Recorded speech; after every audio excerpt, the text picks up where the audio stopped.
Hein? Quoi de neuf à Saint-Léger? Ouais, tout va bien pour le moment. Voilà. Ça se passe bien.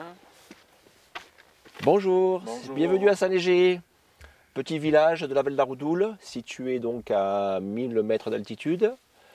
Nous sommes un peu, vous avez vu, un peu dans la neige. Il a fait une chute de neige le week-end dernier.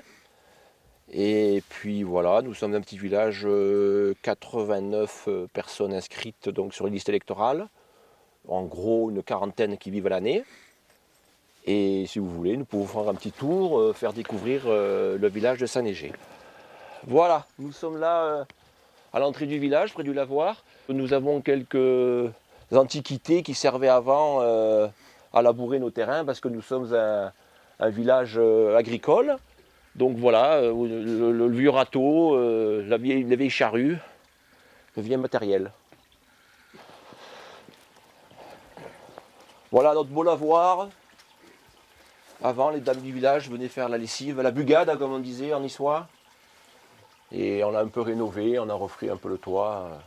Cette chapelle qui appartient à la famille David, donc à ma famille quoi. C'était le docteur Théophile David, sénateur, qui avait créé cette chapelle, député voilà, des Alpes-Maritimes.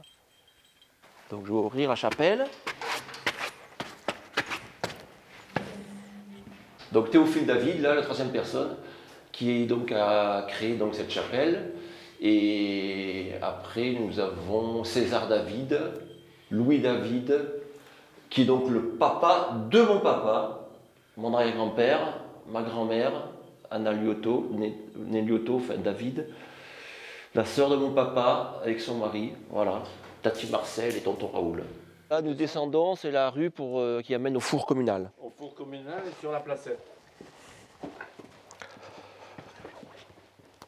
Alors voilà, nous arrivons devant la porte du four communal. Belle porte qui a été rénovée par l'entreprise Art et Bois depuis Gérostan.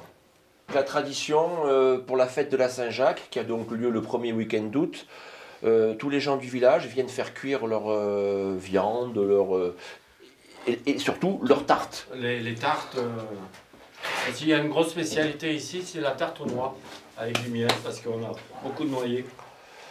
Monsieur Charles Ayot. Et il va donc vous expliquer sa passion, c'est les tchablis. Maintenant, j'en fais plus parce que je suis trop vieux. Oui, mais bon, tu en as quand même fait en pagaille. Ah, j'en ai fait pour toute ma vie. Voilà, et tu vas donc nous montrer ta collection. Et malheureusement, il n'y a plus personne qui va continuer. Vous voyez, je fais le cuir. Lui, il me procure les soudailles. Et celle-là, après, j'y mets le chambis dessus. Voilà. Après, je fais le trou là, je coupe comme ça, pour que ça rentre. Je vais vous prendre le chambis pour vous faire voir. Le tchablis, c'est une petite pièce en bois. Ça, je vais chercher dans le bois, dans le temps, quand j'étais jeune. On le coupait avec la scie, on le fendait au milieu, on écarissait un peu de chaque côté, on faisait que deux morceaux. Parce qu'on le faisait avec la plane, on appelait ça la plane. Là, je fais deux trous là, de 3 ou 4 cm là. Après, je mets les clavettes. Les clavettes, je les ai. Je dois en avoir là des clavettes. Voilà. Ça, j'en ai fait, je ne sais pas combien. Ces belles clavettes. Alors ça, je mets ça là. Et ça reste sur le chambis, comme ça là. Voilà. Voilà. Une de chaque côté. Et ça représente combien d'heures de travail, mon petit Charles, pour faire ça? Entre le faire tremper, Je ne peux pas te dire. je sais pas. Dans la matinée, j'arrive à en plier 40-50 quand je le bois prêt. Ah oui, voilà. Sur mes madriers que je fais, des bois esprits. Et je les laisse 15 jours dessus. C'est une passion qui vous a pris à quel âge? Parce que je suis né là-dedans. Alors quand j'étais gamin, je prenais un âne, j'allais me chercher du bois. La collection, elle est là, si vous voulez tout la filmer.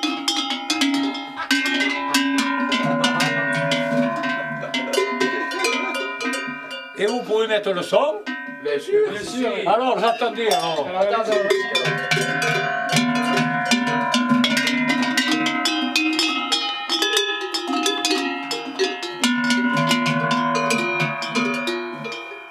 Alors après ici, il y en a encore une série. Là, elles sont plus petites, les cloches. Donc ben, Charles, on l'a vu tout à l'heure, sa femme, Maryse, qui est donc qui est née ici, au village. Oui, ici, voilà. donc avec sa maison. Donc Marie, je te laisse la parole, vas-y, explique. C'était la maison de la douane, en 1750, du comté de Nice.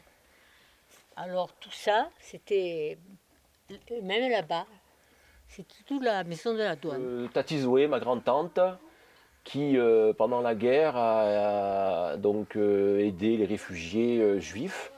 Donc un hommage a été rendu, juste parmi les nations. Et donc une plaque commémorative a été posée à sa mémoire donc, le 20 juillet 2008. Donc voilà notre petite église de Saint-Léger, avec les petits retables de Bréa. Saint-Léger était comté de Savoie. Voilà. Et quand ça a passé, on lui a mis l'écharpe. Donc c'est le seul saint, je crois, de France et de Navarre qui a le droit de porter l'écharpe tricolore. Voilà, donc là c'est le chantier du siècle, c'est-à-dire on veut faire enfouir la ligne 20 000 volts qui passe au-dessus du village. Donc une grosse partie des travaux déjà ont été faits, les tranchées, les fourreaux passés. Il reste donc maintenant à démonter les fils et à tirer les fils donc, dans les câbles, dans les tranchées. Il y a une étude qui a été faite pour enfouir la ligne haute tension qui passe au-dessus du village, qui est une ligne 20 000. Elle va être passée en souterrain et on a profité du génie civil pour passer en même temps les fourreaux pour la fibre optique qui est prévue en 2018 dans le village. Et il ne reste plus que de voir avec l'entreprise quand est-ce qu'ils agissent. Il faudrait d'ailleurs qu'ils se bougent un peu, parce que ça traîne. Donc là, nous sommes sur le site des 2 fermes communales. Donc une petite ferme ici communale qui est donc plus exploitée. Nous n'avons plus de locataires. Nous cherchons donc des agriculteurs, des jeunes agriculteurs, s'ils peuvent venir reprendre. Et une autre ferme ici qui est donc tenue par M. Bruno Ababerti. Et ça travaille, il a des vaches et il s'occupe et ça marche à peu près, quoi. Le village de Saint-Léger est reconnu bio. On a un dossier qui est sorti, on doit l'avoir en mairie normalement. Ça a été reconnu bio, donc la personne qui vient ici peut faire le label. Bio. Voilà. Là, on est remonté donc à la maison paternelle, donc je suis avec monsieur Édouard David, mon papa. Vous avez fait plusieurs mandatures, monsieur le maire. Expliquez-nous un petit peu comment ça se passait à l'époque. Ben, j'ai été élu maire la première fois en 83. Il avait pris la suite donc de Tati Zoé. Oui, ma tante qui était maire depuis la première fois que les femmes ont eu le droit de vote et d'être élues, c'est-à-dire en 1945 après la guerre. Parce que mon grand-père, qui était déjà le maire, donc c'est... César David, comme vous l'avez filmé tout à l'heure dans la chapelle. Était mort, disons, la veille de la fête du village, qui se refaisait après la guerre ensemble. Et les gens du village sont d'abord devenus demander s'ils pouvaient faire la fête malgré la mort de mon grand-père. Évidemment, on leur a dit qu'il fallait. Et après, le premier adjoint est venu voir ma tante en lui disant « Il faut que tu te présentes à la place de ton père. » Et quand on se remet à la place à l'époque, où les femmes étaient peu considérées, c'était une histoire assez extraordinaire. Aujourd'hui, donc, votre fils est devenu maire. Pour vous, c'est important? Après les élections, il n'avait pas voulu se présenter. Oui, en 2014. Bon, et puis la dynastie David, nous c'était un peu le truc, quoi. Les gens disaient la dynastie David. Donc moi ça m'a un peu gonflé. Ouais. Donc il y a eu une interlude qui a duré de 2014 à octobre 2017 en fait. L'histoire suit son cours. J'ai eu la chance pendant des années où j'étais maire que c'était les premières années de la décentralisation et que donc c'était relativement facile d'avoir des sous et de pouvoir donc investir, quoi. Faire des travaux. Ouais. Et mon souci a toujours été, si vous voulez, d'essayer de créer des ressources permanentes pour le village qui au départ n'en avait pas du tout, en fait. Et en particulier le photovoltaïque a permis d'avoir une ressource pérenne, enfin pour un certain nombre d'années, et qui permet d'affronter quelques dépenses, quoi. C'est une auberge en fait qui travaille du mois d'avril à fin octobre essentiellement.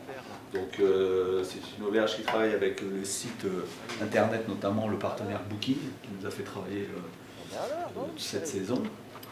On a super bien travaillé avec eux. Pourquoi? Parce que sur Booking en fait il y a le jeu de la notation du client qui est venu, qui a payé en ligne, uniquement le client qui a payé en ligne, qui peut noter et mettre des commentaires.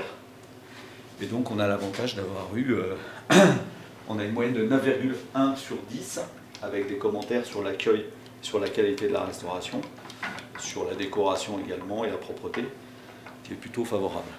Par contre, sur la situation géographique, ça tilte un petit peu parce que les gens ont du mal à monter jusqu'à Saint-Léger, ils ont souvent peur par rapport à la route, et donc ça a un frein. Voilà, faut le savoir, mais par contre une fois qu'ils sont arrivés à Saint-Léger, ils découvrent un petit village très ensoleillé, très agréable, bien entretenu, et c'est vraiment super, et ils veulent rester plus longtemps.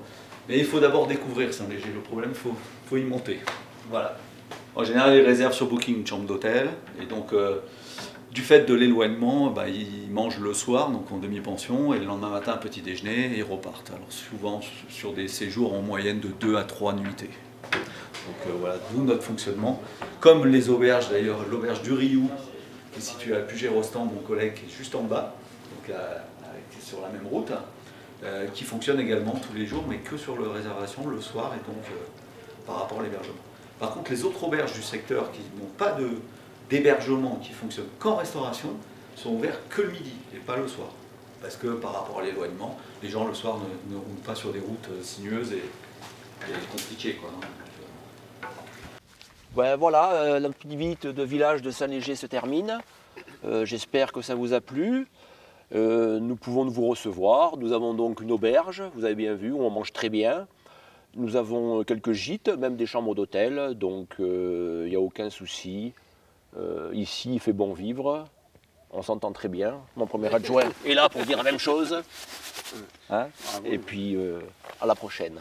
Merci. Ouais.